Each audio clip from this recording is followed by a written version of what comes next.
কে এই ইয়াজুজ মাজুজ, আর কেন ঈসা আলাইসাল্লাম এদের ভয়ে পাহাড়ে গিয়ে লুকিয়ে থাকবেন? এরা কি মানুষ নাকি কোনো ভয়ানক শয়তান? আর কেন এদেরকে বাদশা জুলকারনাইন প্রাচীর দিয়ে আটকে রেখেছে? আর তারা বর্তমানে কোথায় বা আছে? এছাড়াও কবে আসবে তারা এই দুনিয়ায়? আর মহান আল্লাহ রাব্বুল আলামিন কেন এই ইয়াজুজ মাজুজের বিষয়ে সতর্ক করেছেন? আর পরিশেষে তাদের ধ্বংস হবে কিভাবে? এই সমস্ত কিছুই জানবো আমরা আজকের ভিডিওতে। প্রিয় দর্শক, পৃথিবীর বুকে এমন একটি বিশাল ও মজবুত প্রাচীর আছে যা কিনা দিনের পর দিন ভেঙে ফেলা হচ্ছে, কিন্তু রাতের আধারে সেটি আবারও অলৌকিকভাবে মেরামত হয়ে যায়। আর এর পিছনে লুকিয়ে আছে এক ভয়ঙ্কর জাতি, যারা কিয়ামতের আগে পৃথিবীকে ধ্বংসের মুখে নিয়ে আসবে। কি ভাবছেন, এটি কোনো কল্পকাহিনী? না বন্ধুরা, এটি কোনো কল্পকাহিনী নয়, এটি আমাদের পবিত্র কোরআনে বর্ণিত এক বাস্তব সত্য ঘটনা। চলুন তাহলে দেখা যাক। প্রিমিয়াম মশলা, কোকো, কাস্টার্ড পাউডার সহ আরও অনেক বেকিং পণ্যের সমাহারে সেরা দিচ্ছে বিশুদ্ধতা ও উৎকর্ষতার নিশ্চয়তা। দেশ জুড়ে সেরা কনজিউমার গুডসের ডিলারশিপ চলছে। কে ছিলেন সে বাদশা জুলকারনাইন, যিনি পৃথিবীর 3 প্রান্তে ভ্রমণ করেছিলেন? কারা এই ভয়ঙ্কর ইয়াজুজ এবং মাজুজ, যাদের সম্পর্কে আমাদের পবিত্র কোরআনে বিস্তারিত বলা আছে? কিভাবে এবং কেন তৈরি হয়েছিল এই বিশাল প্রাচীর, যা আজও টিকে আছে?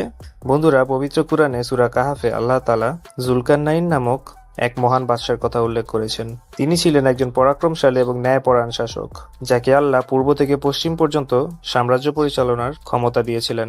অনেকেই মনে করেন তিনি গ্রিক বীর আলেকজান্ডার দ্য গ্রেট, আবার কারো কারো মতে তিনি পার্শ্ব সম্রাট সাইরাস দ্য গ্রেট। কিন্তু সবথেকে বিশুদ্ধ মত হলো তিনি ছিলেন একজন মুমিন এবং আল্লাহ ভীরু শাসক, যিনি আল্লাহর নির্দেশে পৃথিবীতে ন্যায় বিচার প্রতিষ্ঠা করতেন। তিনি কোনো রাজা নন, বরং আল্লাহর একজন প্রিয় বান্দা হিসেবেই পৃথিবী শাসন করেছেন। কুরআন অনুযায়ী জুলকারনাইন পৃথিবীর 3 প্রান্তে ভ্রমণ করেছিলেন। প্রথমে তিনি পশ্চিম দিকে গেলেন, যেখানে তিনি সূর্যকে একটি কর্দমার্ত জলাশয়ে অস্ত যেতে দেখলেন। এরপর তিনি পূর্ব দিকে গেলেন, যেখানে তিনি এমন এক জাতির উপর সূর্য উদিত হতে দেখলেন যাদের জন্য আল্লাহ কোনো আড়াল তৈরি করেনি। সর্বশেষে তিনি পৃথিবীর 2 পাহাড়ের মাঝে এক স্থানে পৌঁছালেন। সেখানেই তিনি ইয়াজুজ এবং মাজুজ নামক এক ভয়ঙ্কর জাতির সাথে পরিচিত হলেন।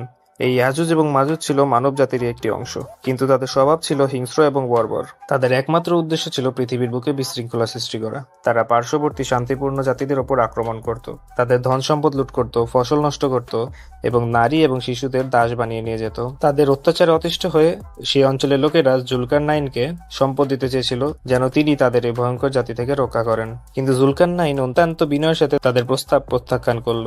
তিনি বললেন, আমার প্রতিপালক আমাকে যে ক্ষমতা ও সম্পদ দিয়েছে তা তোমাদের দেওয়া সবকিছুর চেয়ে উত্তম। তবে তোমরা আমাকে শারীরিক শক্তি দিয়ে সাহায্য করো, আমি তোমাদের এবং তাদের মাঝে এক শক্তিশালী প্রাচীর গড়ে দেব। এরপর জুলকারনাইনের নির্দেশে তৈরি হলো এক ঐতিহাসিক এবং অসাধারণ কাজ। তিনি 2টি বিশাল পাহাড়ের মাঝখানে প্রাচীর নির্মাণের কাজ শুরু করলেন। তিনি লোকেদের বললেন, তোমরা আমার কাছে লোহার পাত এনে দাও। যখন লোহার পাত স্তরে স্তরে সাজানো হলো, তখন তিনি বললেন, তোমরা হাঁপুড় দিয়ে তাতে ফু দিতে থাকো। এভাবে আগুন জ্বালিয়ে লোহা গলানো হলো। এরপর তিনি বললেন, তোমরা আমাকে গলিত তামা এনে দাও, আমি তা এর উপর ঢেলে দেব। এভাবেই লোহা এবং তামার এক অভূতপূর্ব মিশ্রণে তৈরি হলো এক বিশাল, মজবুত এবং ইস্পাত কঠিন প্রাচীর। এই প্রাচীর ছিল এতটাই শক্ত যে ইয়াজুজ এবং মাজুজ তাদের সব শক্তি দিয়েও তা ভেদ করতে পারত না। কিন্তু এই ভয়ঙ্কর জাতি হাল ছাড়েনি। তারা প্রতিদিনই প্রাচীর ভাঙার চেষ্টা করত। তারা সারা দিন করে পাথর এবং হাতুড়ি দিয়ে প্রাচীরটি ভাঙত।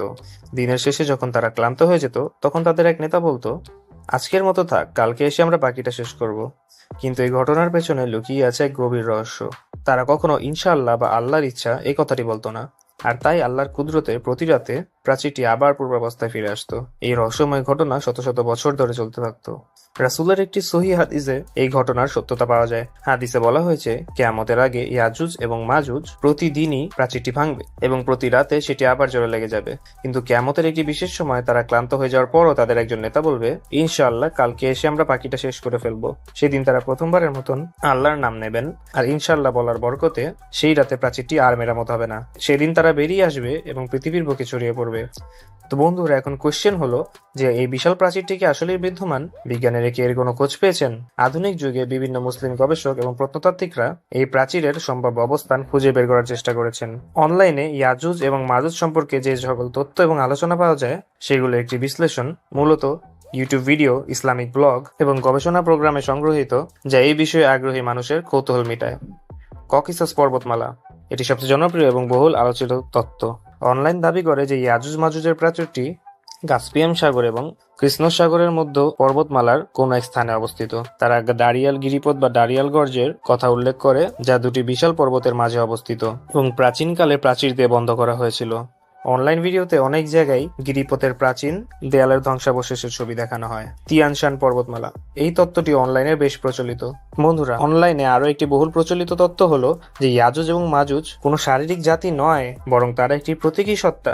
এই তত্ত্ব অনুযায়ী ইয়াজুজ এবং মাজুজ বলতে এমন কিছু পরাশক্তি বা আধুনিক যুগের কিছু জাতিকে বোঝানো হয়েছে যারা পৃথিবীতে বিশৃঙ্খলা, দুর্নীতি এবং ধ্বংসের কারণ। এই তত্ত্ব অনুযায়ী জুলকারনাইনের প্রাচীর কোনো বাস্তব প্রাচীর নয়, বরং একটি প্রতীকী বা আধ্যাত্মিক বাধা যা এই বিশৃঙ্খলাকে আটকে রেখেছে। যদিও এই ব্যাখ্যাটি ইসলামিক স্কলারদের মধ্যে প্রচলিত নয়, কিন্তু অনলাইনেরই বেশ জনপ্রিয়। বন্ধুরা, এই সকল তত্ত্ব আমাদেরকে একটি আইডিয়া দেয় ঠিকই, কিন্তু তাদের প্রকৃত স্থান সম্পর্কে আল্লাহ তাআলাই ভালো জানেন। রাসূলুল্লাহ সাল্লাল্লাহু আলাইহি সাল্লামের হাদিসে বর্ণিত আছে, যখন ইয়াজুজ এবং মাজুজ প্রাচীর ভেঙে বেরিয়ে আসবে, তখন তাদের সংখ্যা হবে অগণিত। তাদের হিংস্রতা এবং বর্বরতা হবে সীমাহীন। পৃথিবীর বুকে নেমে আসবে এক ভয়াবহ ধ্বংসলীলা। হাদিস অনুযায়ী ইয়াজুজ এবং মাজুজের প্রথম দলটি যখন পৃথিবীতে ছড়িয়ে পড়বে, তখন তারা সিরিয়ার বুহাইরা নামক এক বিশাল লেকের কাছে এসে এর সমস্ত পানি পান করে ফেলবে। এরপর তাদের পরের দল যখন সেখানে পৌঁছাবে, তখন তারা বলবে একসময় এখানে পানি ছিল। এর মাধ্যমে বোঝা যায় যে তাদের পানির চাহিদা হবে ব্যাপক এবং তারা পৃথিবীর সমস্ত মিষ্টি পানি পান করে ফেলবে।